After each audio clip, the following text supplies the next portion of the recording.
Boa noite a todos. Boa noite. Que a paz, que a luz, nosso Mestre Jesus nos envolva, nos inspire e oriente a nossa reflexão dessa noite. É sempre, quero deixar bem claro, que é sempre uma alegria enorme vir aqui. Muito bom mesmo. Fico muito feliz de poder vir até aqui, participar, compartilhar um pouquinho dos nossos estudos. Especialmente que nós combinamos que seria esse tema com a chuva. A gente já sabia que ia chover, tem bastante água no caminho. Mas, brincando, essa passagem do Evangelho é riquíssima de ensinos morais. Porque nós poderíamos olhar para essa passagem e buscar entendê-la sobre o aspecto mais técnico, ou tentando entender como se processou o fato de Jesus caminhar sobre as águas, ou de os ventos cessarem. Mas hoje, o que nos interessa são as lições morais que nós vamos extrair. Porque, em se tratando do Evangelho, todos os versículos, todas as passagens, todas as circunstâncias, os personagens, os gestos, trazem lições morais. Assim como a nossa própria vida, se nós estivermos atentos, se nós estivermos de coração voltado ao alto, de pensamento sintonizado com os nossos benfeitores espirituais, reconheceremos em cada lance da vida uma lição. É assim que nós precisamos entrar na passagem. De coração aberto, de sensibilidade aguçada, de mente voltada ao alto. E assim, nós buscamos o texto que está em Mateus, no Evangelho de Mateus, que também há o relato em Marcos e em João, mas nós buscamos aqui hoje o texto que está no capítulo 14, a partir do versículo 22 do Evangelho de Mateus. Quando é dito que, logo em seguida aqui, nós vamos ver depois. Porque isso é muito importante. O fato que se passa antes é fundamental. Mas, logo em seguida, Jesus compeliu. É importante nós atentarmos para os verbos, os gestos. Compeliu. É uma obrigação. Exigiu. Compeliu os discípulos a entrar no barco e ir adiante dele para o outro lado, até que despedisse as turbas. Eles estavam à margem do mar da Galileia. E havia uma multidão com eles. Por quê? Acabara de acontecer a primeira multiplicação de pães e peixes. Nós vamos entender por que Jesus compele os discípulos a entrar no barco e passar para outra margem do mar da Galileia. Após despedir as turbas, Jesus subiu ao monte para orar, em particular. Jesus então sobe a montanha sozinho, solitário, para a oração. Chegado o fim da tarde, estava ali, sozinho. O barco já estava distante da terra muitos estádios, que é uma medida de distância. Eles estavam mais ou menos 5 quilômetros distantes da margem. Atormentado pelas ondas, pois o vento era contrário. Atormentados pelas ondas, e importantíssimo, os ventos eram contrários. Na quarta vigília da noite, depois nós vamos ver aqui que horário é esse, dirigiu-se a eles caminhando sobre o mar. Jesus, caminhando sobre o mar, vai na direção dos discípulos. É interessante a gente perceber que o Evangelho aqui chama eles de discípulos. Porque quando chama de discípulos, eles estão recebendo lições. Eles estão na condição de aprendizes. Quando o Evangelho os trata por apóstolos, eles estão na ação, na prática do bem. Na condição de apóstolos mesmo. Então aqui são discípulos, aprendizes. Os discípulos, vendo-o caminhando sobre o mar, ficaram perturbados. Olha que importante, perturbados. E diziam, é um fantasma. E gritaram de medo. Mas prontamente Jesus lhes disse, animai-vos, sou eu, não temais. Em resposta, Pedro disse, Senhor, se és tu, ordena-me ir a ti sobre as águas. E ele disse, vem. Vem. Descendo do barco, Pedro caminhou sobre as águas e dirigiu-se a Jesus. Porém, depois de ter visto o vento forte, teve medo. E, começando a afundar, gritou, dizendo, Senhor, salva-me. Imediatamente, importante, imediatamente, estendendo a mão, Jesus o segurou e lhe disse, homem de pouca fé, por que duvidaste? Ao subirem no barco, amainou o vento. E os que estavam no barco o reverenciaram, dizendo, verdadeiramente, és Filho de Deus. Então essa é a passagem que nos traz vários elementos para a reflexão.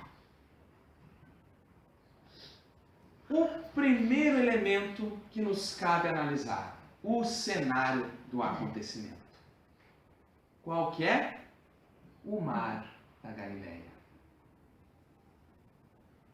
Eu gosto de brincar que Osório tem o seu mar da Galileia. Às vezes eu vou lá, pego a bicicleta, vou à beira do lago, me sento lá, vendo o pôr do sol. E para mim é o mar da Galileia. Cada um pode ter o seu, escolha. Mas eu estou falando isso porque verdadeiramente nós temos cada um mar da Galileia. Quando nós vamos estudar sobre os aspectos climáticos, geográficos do mar da Galileia, surpreendentemente nós vamos ver que, ou nem tão surpreendentemente assim, né? Nós vamos ver que naquela região é muito comum a mudança do tempo de forma brusca. Rapidamente a condição climática se transforma e um céu que antes era azul e brisa suave pode virar o tempo e vir uma tempestade. E os ventos começarem a soprar. E o cenário se modifica. Então essa característica é importante para nós analisarmos a passagem. Por quê? Os discípulos eram na quase totalidade pescadores, acostumados ao mar da Galileia, sabedores dessas características e acostumados a lidar com as intempéries, com as mudanças bruscas. Para eles era habitual lidar com aquelas condições climáticas. Era comum, eles estavam acostumados a isso. Pois bem, eu disse que todos nós temos o mar da Galileia. Falei? Pois então eu pergunto: como anda o ambiente, o clima espiritual do teu coração? Como andam os teus sentimentos? Como eu tenho vivido em meu íntimo? Será que eu tenho vivido como alguém que se modifica bruscamente ao sabor da primeira dificuldade que surge?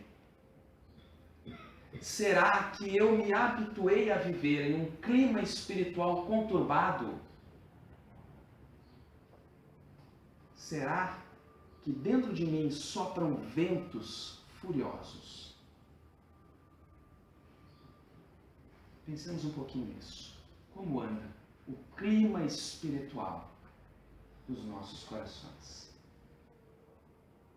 Mas falamos que a passagem começa dizendo logo em seguida, e já vimos que é logo em seguida a primeira multiplicação de pães e peixes. Ora, por que é importante saber isso?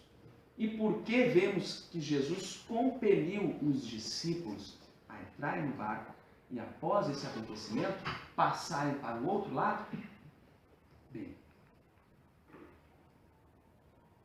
Carlos Torres Pastorino nos traz um comentário sobre isso muito elucidativo. Vejam o que ele nos diz no livro Sabedoria do Evangelho, um dos volumes. Com a maravilhosa demonstração de poder que foi a multiplicação dos pães e peixes, a massa popular composta exatamente de agricultores, aqueles que cultivavam os grãos que gerariam o pão, e pescadores, aqueles que obtinham o peixe, ou seja, justamente aqueles que estavam diretamente relacionados aos alimentos ali que foram ali trazidos, né? Nós estudamos aqui, uma outra vez que nós estivemos aqui. O que eles viram com aquele acontecimento? Todos se saciaram, todos comeram e se sentiram saciados com migalhas. O que eles sentiram? Eles viram um paraíso na terra. Não haveria mais necessidade do duro labor nos campos na plantação e na colheita sempre duvidosa. O céu trará tudo para nós. Não necessitamos mais de esforço, porque agora tudo virá às nossas mãos. Não mais as noites frias e chuvosas no lago à procura de peixes. Afinal, o Cristo estava entre nós e tudo viria às nossas mãos. E aí nós pensamos, nós recebemos muitíssimo da providência divina. Nós somos muito agraciados com possibilidades, com recursos, os necessários ao nosso progresso. Tenhamos noção disso. E muitas vezes podemos entrar no processo de achar que podemos nos isentar, nos furtar ao trabalho, à modificação interior, transferindo a responsabilidade de uma alimentação espiritual até mesmo, de uma renovação interior para os benfeitores, quando cabe a nós mesmos o trabalho de renovar-se, com o auxílio deles, é claro, como o próprio Cristo fez, amparou, auxiliou, mas era preciso que cada um tivesse noção de que, embora recebamos muito auxílio, muito amparo, é preciso sempre trabalhar com as nossas próprias forças. Então, por que Jesus compele os discípulos? E as turbas ele não faz exigências. Por quê? As turbas representam as criaturas, nesse caso, as criaturas que já tomaram contato com as lições do Cristo, ouviram, se beneficiaram do seu auxílio até mesmo, mas ainda não são aqueles que tomaram a decisão positiva de ser seguidores de Jesus. Ainda não se resolveram a assumir a postura e seguir os passos do Cristo. O discípulo não. O discípulo é alguém que, tendo conhecido a mensagem de Jesus, aceita como seu roteiro de vida seguir as suas determinações, a sua orientação. Porque esse já sabe que uma orientação do Cristo é uma expressão da lei divina. E contra a lei divina não nos cabe contestação. Então, os discípulos são compelidos. E quantas vezes a vida nos compele de verdade a viver situações que venham a nos amadurecer, a propiciar que o nosso desenvolvimento se faça, a nos colocar em situações em que nós teremos que desenvolver as nossas forças, a nossa capacidade espiritual, saindo daquilo que é o comum, que é o habitual para nós, saindo do que nós estamos habituados. Porque, para o outro lado, especialmente no dia de hoje, pensemos. Será que nós muitas vezes não entramos na onda das multidões e das turbas, dos fermentos da discórdia, das palavras negativas, catastróficas? Será que às vezes, mesmo tendo contato com as lições do Cristo, nós não entramos em sentimentos de desespero ou de desesperança? Nesse momento em que nos sentimos assim, é preciso passar para outra margem. Afastar-se dessa multidão, desses pensamentos, dessas ideias perturbadoras. É preciso afastar-se disso. E muitas vezes nós é que estamos pedindo o desafio. Nós pedimos, Senhor, me auxilia no progresso espiritual. Ok. Beleza. Vou te propiciar situações para que tu avance. E aí quando elas surgem a gente fica com medo, né? Mas é preciso avançar. O acontecimento se dá, o inicial, né? Esse compelido, no fim da tarde. Fim da tarde no Evangelho representa o momento o fechamento de um ciclo, porque ao fim de um dia é quando os nossos aprendizados recebidos serão avaliados. Ou seja, nós sempre enfrentamos situações na vida em que seremos avaliados, testados no que estamos aprendendo. Há um tempo para tudo. E nós vivemos esses desafios onde? No grande mar da vida. Lançar-se ao mar é lançar-se a esse terreno diferente. Não é a terra firme.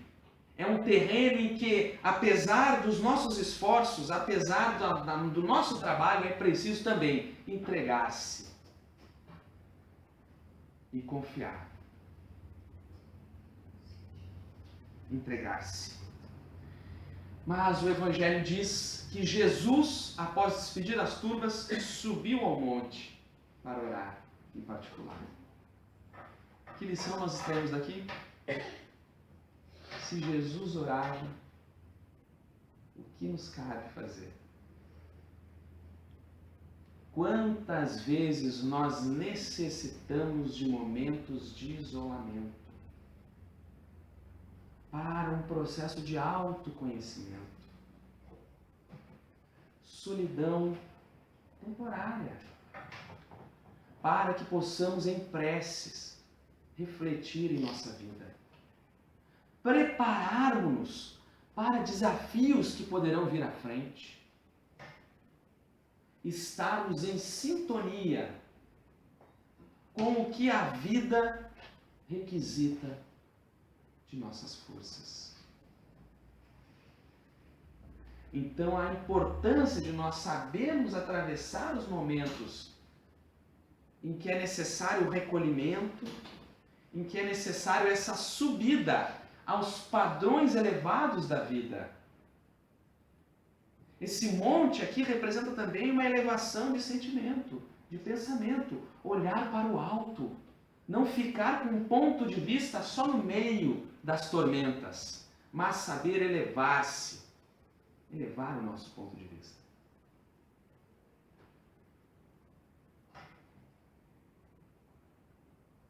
Então, o Evangelho diz que o barco estava atormentado pelas ondas, pois o vento era contrário.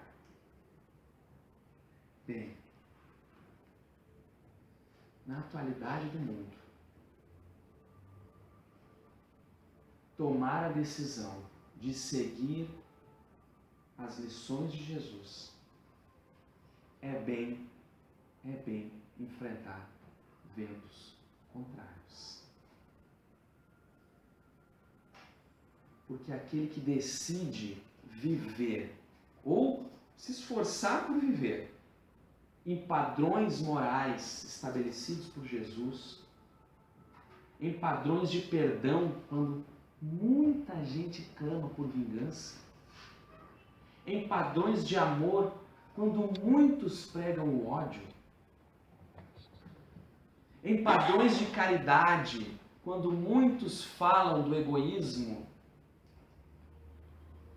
é enfrentar ventos contrários. É experimentar uma sensação de ondas, de verdadeiras ondas a empurrarem esse nosso barco, esse veículo que nos conduz na vida. É experimentar essas dificuldades. Mas o discípulo permanece fiel às determinações de Jesus.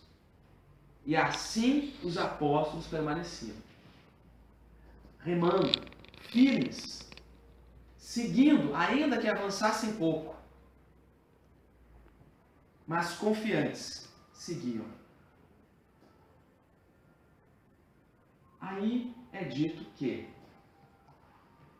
eles tiveram a visão do Cristo quando? É dito que na quarta vigília da noite. Aí, aquele tempo, o horário noturno, após a dominação do Império Romano, era dividido em quatro vigílias da noite. Havia a primeira vigília, né, aqui, que era das 18 horas até as 21 horas. Depois, essa primeira. Depois a segunda vigília, que era das 22 às 24. A terceira, que era da 1 da manhã às 3. E a quarta vigília, que é onde aconteceu o fato, das 4 da manhã às 6, das 4 da madrugada às 6 da manhã. Nesse período aqui, o Evangelho narra que Jesus dirigiu-se a eles caminhando sobre as águas. Pergunto, o que está próximo de acontecer nesse horário aqui? Maré. O sol nascer. Eles remaram a noite inteira, mas ia surgir um novo dia. Estava para nascer um sol naquele dia. Naquele instante eles veem o Cristo caminhando sobre as águas na direção deles. É bem quando surge para nós uma alvorada, uma aurora de um novo dia. Por quê? eles estavam habituados a enfrentar tempestades. Eles estavam já acostumados a lidar com as intempéries. Mas eles não estavam habituados a ver alguém caminhando serenamente sobre as águas na tempestade. Sabe o que é isso? Quando nós iniciamos o trabalho de renovação espiritual, nós enfrentamos dentro de nós um tumulto, uma tormenta. Porque são choques, são ondas de hábitos que nós trazemos de várias reencarnações. São ventos do ontem que sopram nos dizendo que nós não conseguiremos avançar. São experiências, marcas, traumas trazidos que querem nos impedir a marcha. Mas se nós estamos persistindo, seguindo a determinação do Cristo, começa a brilhar dentro de nós uma centelha, uma luz nova. Começa a brilhar em nós aquela centelha divina de forma mais intensa, nos apontando que estamos no rumo certo. Esse é um novo dia para a nossa vida, porque é o dia em que nós vamos acolher de verdade Jesus em nós e vamos sair desse habitual, desse costume de viver conflitos existenciais, desse costume de viver num turbilhão de sentimentos. E vamos tomar a decisão verdadeira de trazer Jesus, a sua lição, o seu evangelho, para dentro do nosso coração. E o que acontece nesse processo? Muitas vezes, ao identificar, nós nos perturbamos, não é? E achamos que isso é algo que vem para nos derrubar. Estamos habituados na tempestade. Tomamos, então, a decisão inicial. Experimentamos a dúvida. Chamamos pelo Cristo. E ainda, muitas vezes, desafiamos, não é? Se é tu, ordena que eu vá. E tomamos a decisão. E vamos corajosos. E iniciamos o processo. E vamos bem. E aí começa a surgir a tempestade. Nós percebemos que estamos conseguindo, mas que a tempestade está ali. E aí o medo pode abafar as nossas melhores intenções. É nessa hora que a gente lembra da lição de Jesus orando e clamamos por socorro.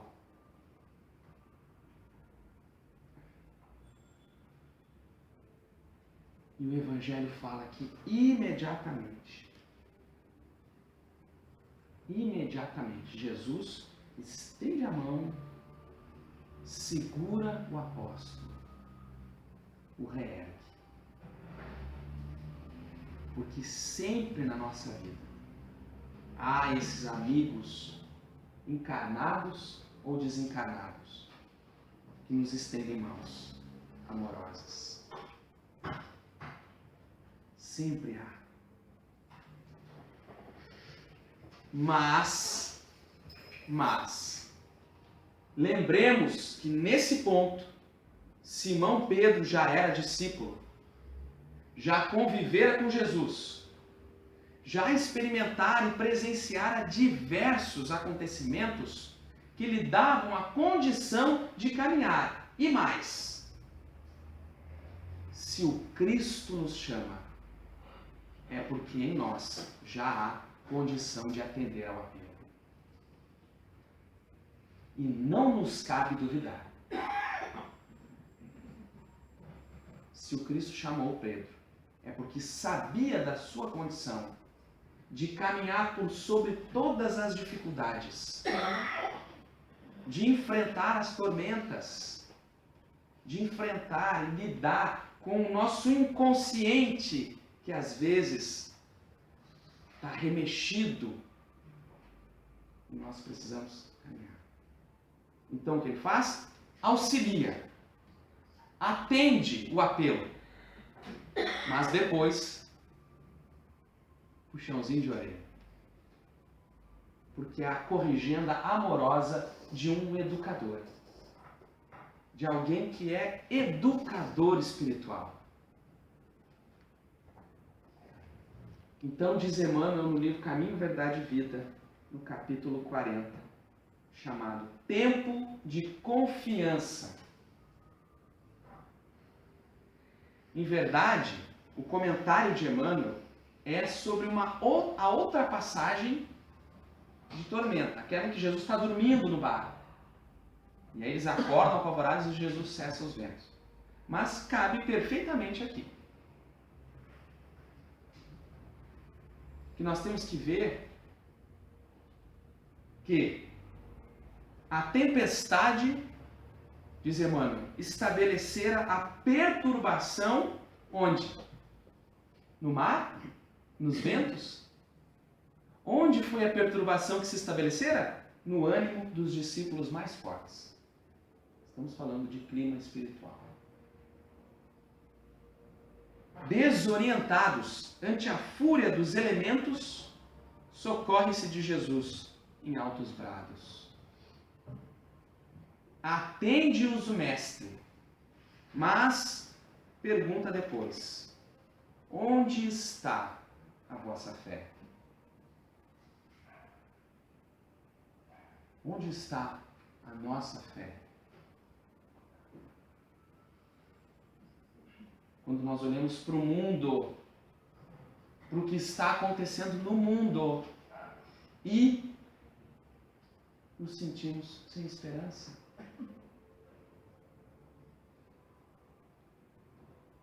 Quantos companheiros hoje fizeram posts no Facebook desesperançosos? Nós não sabemos que há no mundo um governo supremo e superior a todas as injunções terrestres? Onde está a nossa fé? O quadro sugere ponderações de vasto alcance, diz Emmanuel. A interrogação, a pergunta de Jesus indica claramente a necessidade de manutenção da confiança. Quando tudo parece obscuro e perdido,